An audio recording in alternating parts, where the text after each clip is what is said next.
तब भी ब्रश नहीं करती थी। उसे कितनी बार उसके माँ बाप ने डांटा, लेकिन उसका कोई असर उस पर होता ही नहीं था, जिस कारण से उसके दांत पीले पीले हो जाते हैं। शादी के बाद। अरे बहू, वैसे तो तुझ में कोई कमी नहीं है, पर तेरे दांत इतने पीले कैसे हैं बेटा? कैसे मतलब? कुछ सर्जरी थोड़ी ना कराई है। वो तो क्या नाम में ब्रश नहीं करती थी तो पीले हो गए। अब क्या करूं? आप कहें तो लाल करवा लूं या फिर काले? यार ये क्या है, क्यों माँ से लड़ रही हो? लड़ रही हूँ? अरे मैं लड़ रही हूँ या ये बोल रही है कि दांत पीले हैं, पीले। अरे तपस्या थोड़ी ना की है इन्हें पीले करने के लिए। बकायदा ब्रश नहीं किया है 20 साल तक, तब जाकर। छी, कैसी बात कर रही हो? ये उस वक्त तो पीले नहीं थे जब हम लोग तुम्हें देखने आए थे। अरे तब साफ करवा लिया होगा डेंटिस्ट के पास जाकर। अब देखो कैसे पीले पीले लग रहे हैं। रंजना सास की तरफ गुस्से से देखती है। फिर शुरू हो गई पीले पीले पीले। अरे पीले तो तब भी थे जब मेरे हाथ का रसगुल्ला उड़ा उड़ा कर खा रही थी और बोल रही थी, लड़की नहीं गुणों का खजाना दे रहे भाई साहब। अब वो लोग करते भी तो क्या करते, पीले दांत वाली बहू पल्ले पड़ी थी तो झेलना तो था ही। एक दिन कीर्तन में रंजना गाना गा रही थी। अरे कमलावन, माँ का द्वार आया तो सब शुद्ध कराता, फिर अपनी बहू को ब्रश भी नहीं कराती तुम। दूर से पीले पीले दांत भक्ति में बाधा उत्पन्न कर रहे हैं। और कोई 2 साल के बच्चे थोड़ी ना लेकर आई हूँ मैं बहू बनाकर। अच्छी खासी लड़की है, अरे कैसे करवाऊं ब्रश? ये तो उसे खुद करना चाहिए ना। अब माँ बाप तो इसके जैसे तैसे निपटा दिए, ये नहीं सोचा कि सास कैसे संभालेगी। सास बहू को लेकर घर आ जाती है, लेकिन सोच लेती है कि अब इसे लेकर कहीं नहीं जाएगी।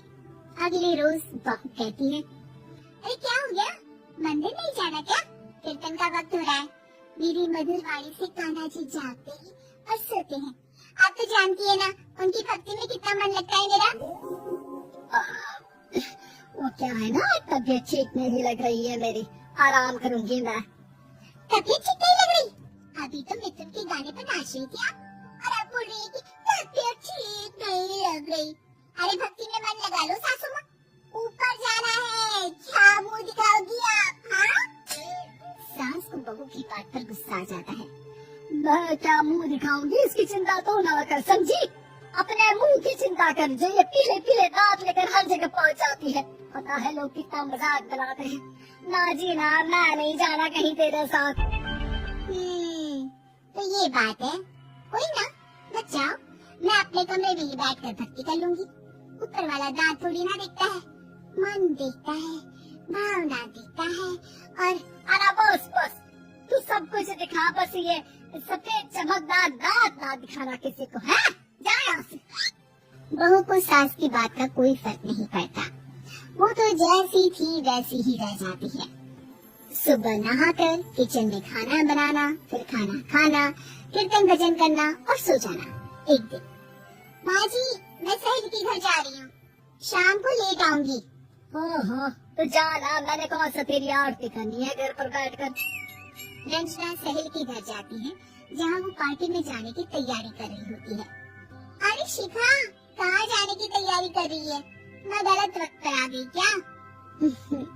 अरे नहीं यार, उल्टा सही वक्त पर आई है। मैंने ये साड़ी और ज्वेलरी निकाली है यार, शाम को इनके ऑफिस की एक पार्टी में जाना है। बताना कैसा लग रहा है ये सब? नहीं यार, इस ड्रेस के साथ तो वो वाली ज्वेलरी अच्छी लगेगी। हाँ, सही बोल रही है, मैंने ध्यान ही नहीं दिया। वैसे तो हमेशा से मस्त फैशन सेंस रखती है, तो बड़ा जाती होगी ना पति के साथ पार्टी में। रंजना कुछ नहीं बोलती, बस सोचती है कि यार काश ये बात सही हो जाती, पर मैं क्यों नहीं जाती पार्टी में? क्या इन लोगों की कोई पार्टी होती नहीं होगी? रंजना घर आती है और रात में पति से सवाल करती है, एक बात बताइए, आप मुझे किसी पार्टी में क्यों नहीं ले जाते? क्या आपके यहाँ ऑफिस में पार्टी नहीं होती? पति बेचारा क्या कहता कि दांत पीले हैं तुम्हारे इसलिए। अरे कोई कोई पार्टी होती नहीं हम लोगों के ऑफिस में, तो कहाँ से लेकर जाऊं? और मार्केट, मॉल, कहीं वीकेंड घूमना, कहीं तो अरे यार, सारे हफ्ते में एक छुट्टी मिलती है, तो सोचता हूँ कि आराम ही कर लूं। क्यों? रंजना मन मार के रह जाती है। पहले कभी सास के साथ मंदिर जाया करती थी, लेकिन वो भी सास ने ले जाना बंद कर दिया। घर बैठी बैठी रंजना बोर हो जाती है। तभी उसे आइडिया आता है और वो मायके जाने का सोचती है। सासू माँ, 2 दिनों के लिए मम्मी के घर जा रही हूँ। अच्छा अच्छा ठीक है, आराम से जा। और हाँ, माँ से कुछ अच्छी आदत सीख कर आना कि कैसे शरीर के हर भाग की तरह दांतों की सफाई भी जरूरी होती है, समझी? शुरू हो गई ना आप? वो लोग आपकी तरह नहीं है कि छोटी छोटी बात का बतंगड़ बना दे। उन लोगों के लिए मैं मायने रखती हूँ, ना कि मेरे पीले पीले दांत। रंजना माँ को बिना बताए उन लोगों को सरप्राइज देती है, लेकिन जैसे ही वो दरवाजे पर पहुँचती है, अंदर देखती है कि घर वाले कहीं जा रहे होते हैं। अब माँ, काश रंजना दीदी के दांतों वाली प्रॉब्लम नहीं होती, तो वो भी हम लोगों के साथ चलती ना बुआ जी की बेटी की शादी में।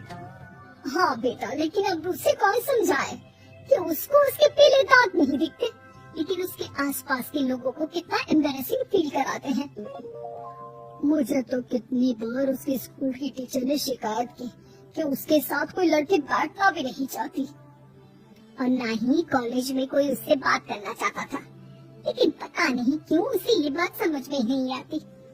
कोई कमी नहीं है उस लड़की में, बस यही कि दांत पीले हैं। वो तो भला हो जीजा जी और उनकी माँ का, जो दीदी को जैसी है वैसे ही रखा हुआ है। रंजना को अपने घर वालों की बात सुनकर बहुत दुख होता है।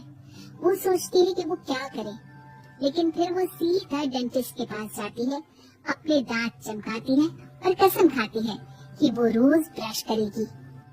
और क्या हो गया? तुम तो 2 दिनों के लिए गई थी ना, पर कोई ना, अच्छा है, चलो आ गई तो।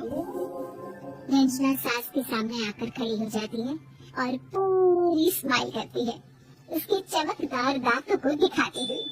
हाँ? चले मंदिर। माँ, मुझे माफ कर दीजिए, मैंने आप लोगों को बहुत एम्बैरेसिंग फील करवाया। मैं आज से रोज ब्रश करूंगी।